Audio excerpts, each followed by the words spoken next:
সরকারকেও আমাদের পদত্যাগ করিয়ে সুষ্ঠু নির্বাচনের পরিবেশ বাংলার জমিনে প্রতিষ্ঠিত করতে হবে।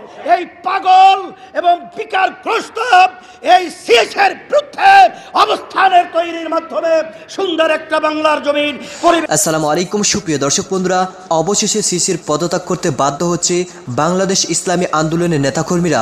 দর্শক বন্ধুরা, গত কয়েকদিন আগে বরিশাল সিটি নির্বাচনে মুফতি ফজলুল করিমের উপর হামলাকে কেন্দ্র করে সিসির এমন বাজে মন্তব্যকে ঘিরে এবার সারা দেশে উত্তাপ সৃষ্টি হয়েছে। তো দর্শক বন্ধুরা, অবশেষে বাংলাদেশ ইসলামী আন্দোলনের সকল সমর্থকেরা রাজপথ দখল করে নিয়েছে এবং সিসির পদত্যাগ চেয়ে এবং মাননীয় প্রধানমন্ত্রী শেখ হাসিনার পদত্যাগ চেয়ে জাতীয় সরকারের অধীনে নির্বাচন করার জন্য তারা রাজপথ দখল করে রেখেছে। তো দর্শক বন্ধুরা, এবং সেই সাথে রাজপথে এবার লক্ষ লক্ষ সমর্থকেরা, ইসলামী আন্দোলনের সমর্থকেরা এবার রাস্তায় দখল করে নিয়েছে। তো দর্শক বন্ধুরা, এবং সেই সাথে ইসলামী আন্দোলনের সকল নেতাকর্মীরা এবার কঠিন হুঁশিয়ারি দিয়েছে সিসি এবং মাননীয় প্রধানমন্ত্রী শেখ হাসিনাকে। তো দর্শক বন্ধুরা, চলুন আমরা ইসলামী আন্দোলনের নেতাকর্মীদের সেই সকল বক্তব্যগুলো শুনে আসি। অবশ্যই ধৈর্য সহকারে পুরো ভিডিওটি দেখবেন, তাহলে এই সকল বিষয়গুলো পরিপূর্ণ বুঝতে পারবেন। বর্তমানে বাংলাদেশে যে সিইসি রয়েছেন তিনি সুস্থ নয়, কারণ তিনি যদি সুস্থ হতেন তার থেকে প্রার্থিতা বৈধতা ঘোষণা করার পরে প্রার্থীর উপরে নির্মমভাবে, অযৌক্তিকভাবে, অন্যায়ভাবে যে আক্রমণ করা হয়েছে, যে রক্ত ঝরানো হয়েছে, এরপরে তার ভিতরে অনুশোচনা তো দূরের কথা, তিনি সাংবাদিকদের উল্টা প্রশ্ন করেন তিনি কি ইন্তেকাল করেছেন। এর মাধ্যমে বাংলাদেশের ভিতরে উল্লেখযোগ্য সমস্ত রাজনৈতিক দল, সমস্ত বুদ্ধিজীবী, সাংবাদিক, সমস্ত মানবতা যাদের ভিতরে রয়েছে, তার এই কথাটাকে কেউ সুস্থ বিবেকবান কোনো মানুষ বলতে পারে, কেউ এটা স্বীকার করে না, মেনেও নিতে পারে না।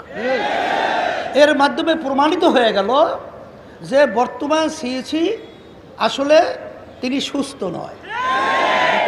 তিনি যদি সুস্থ নাই হয় তাহলে সে কোনোদিন বাংলাদেশের নির্বাচন কমিশনের প্রধান হতে পারে না। আমরা ন্যায্য দাবি নিয়ে, তার পদত্যাগের দাবি নিয়ে আজকে আমরা রাজপথে, আজকে আমরা সরকারকে আহ্বান করব যে এই বিকারগ্রস্ত, এই অথর্ব এই নির্বাচন কমিশনকে বাতিল করতে হবে এবং নির্বাচন কমিশনার পদত্যাগ করতে হবে। যদি নাই করে বাংলাদেশের মানুষ তাকে পদত্যাগ করাবার জন্য যত ধরনের যা কিছু প্রয়োজন সব কিছু ব্যবস্থার মাধ্যমে তাকে তাদের পদ থেকে ক্ষমতা দেবে। সাথে সাথে দুঃখ সহকারে বলতে হয়, আজকে বাংলাদেশ পরিচালনা করছেন আওয়ামী লীগ সরকার। এত বড় একটা ঘটনা, এইভাবে এরকম দিনের মধ্যে সরকার, প্রশাসন, সিইসি একত্রিত হয়ে ভোট ডাকাতি করলো, তাদের সহযোগিতা করলো। তারপর সরকার এ ব্যাপারে তার কোনো উল্লেখযোগ্য সমাধানের কোনো ধরনের পদক্ষেপ আমরা লক্ষ্য করি নাই। এর মাধ্যমে প্রমাণিত হয়ে গেছে যে বর্তমানে যে সরকার রয়েছে, এই সরকারও বাংলাদেশের জন্য, বাংলাদেশের জনগণের জন্য কল্যাণকর সরকার হতে পারে না। এই সরকারকেও আমাদের পদত্যাগ করিয়ে সুষ্ঠু নির্বাচনের পরিবেশ বাংলার জমিনে প্রতিষ্ঠিত করতে হবে। আজকে আপনারা জানেন যে এই বাংলাদেশ স্বাধীন হওয়ার পিছনে সবচেয়ে বড় একটা মূল ব্যাপার ছিল শেখ মুজিবুর রহমান যখন বাংলাদেশের ভিতরে নির্বাচনে নির্বাচিত হয়েছিল, কিন্তু পাকিস্তানে আইয়ুব খান তিনি এই নির্বাচনের ফলাফলকে মেনে নেয় নাই। তিনি শেখ মুজিবুর রহমানকে ক্ষমতায় আনয়নের পরিবেশ তৈরি করে নাই।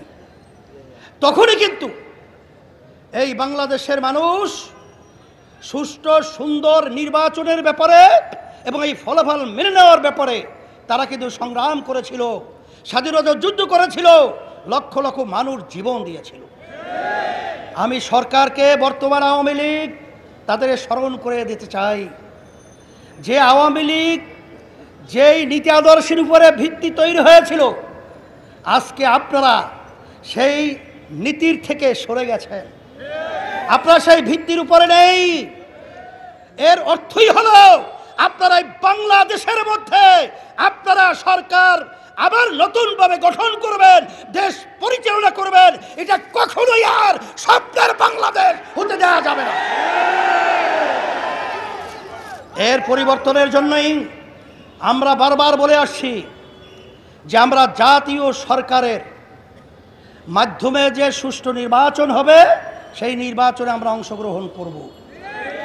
আর অন্যান্য যে রাজনৈতিক দল রয়েছে তারাও কিন্তু পরিষ্কারভাবে বলেছে যে এই সরকারের এই ক্ষমতায় দলীয়করণের মাধ্যমে এদেশে সুষ্ঠু নির্বাচন হয় নাই, সামনেও আশা করা যায় না। যার কারণে আমি সকলকে আহ্বান জানাবো, প্রিয় সাংবাদিক আমার বন্ধুদেরকে বলবো, প্রশাসন সহ সকলকে আমি আহ্বান জানাবো, আসেন, আজকে দেশের অবস্থা অত্যন্ত ভয়াবহ। আজকে মানুষ কিন্তু অশান্তির আগুনে সর্বত্র ধাউ ধাউ করে জ্বলছে।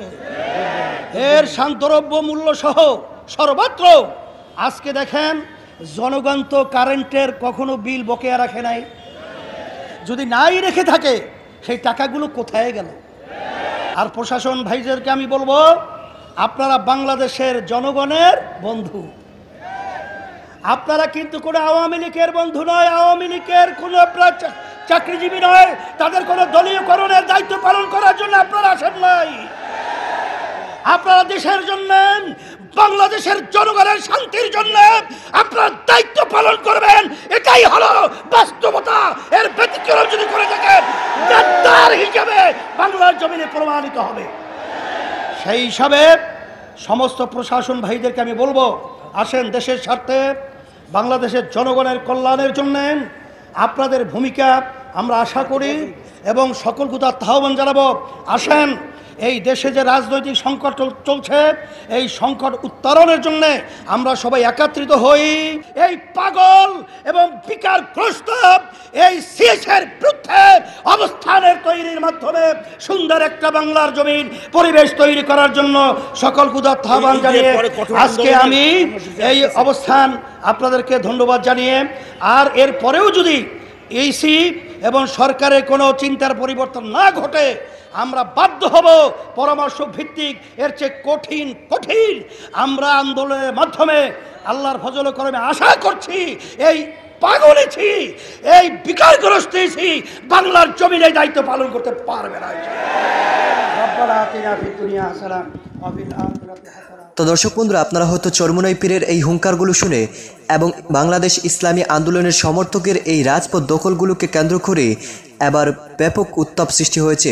তো দর্শক বন্ধুরা, এবং সেই সাথে শেষ পর্যন্ত বাংলাদেশ নির্বাচন কমিশনের পদত্যাগ করে তারা বাড়ি ফিরবে এমন আশ্বাস দিয়েছে এবং সেই সাথে তারা রাজপথে নেমেছে সুষ্ঠু নির্বাচনের জন্য। তো দর্শক বন্ধুরা, আপনারা এই মুফতি ফয়জুল করিমের এই সকল ঘটনাগুলোকে শুনে এবং চরমোনাই পীরের এই বক্তব্যগুলো শুনে আপনাদের কাছে কি মনে হচ্ছে অবশ্যই কমেন্ট করে জানিয়ে দিবেন। তো দর্শক বন্ধুরা, ভালো থাকুন, সুস্থ থাকুন, আল্লাহ হাফিজ, আসসালামু আলাইকুম ওয়া রাহমাতুল্লাহি ওয়া বারাকাতুহু।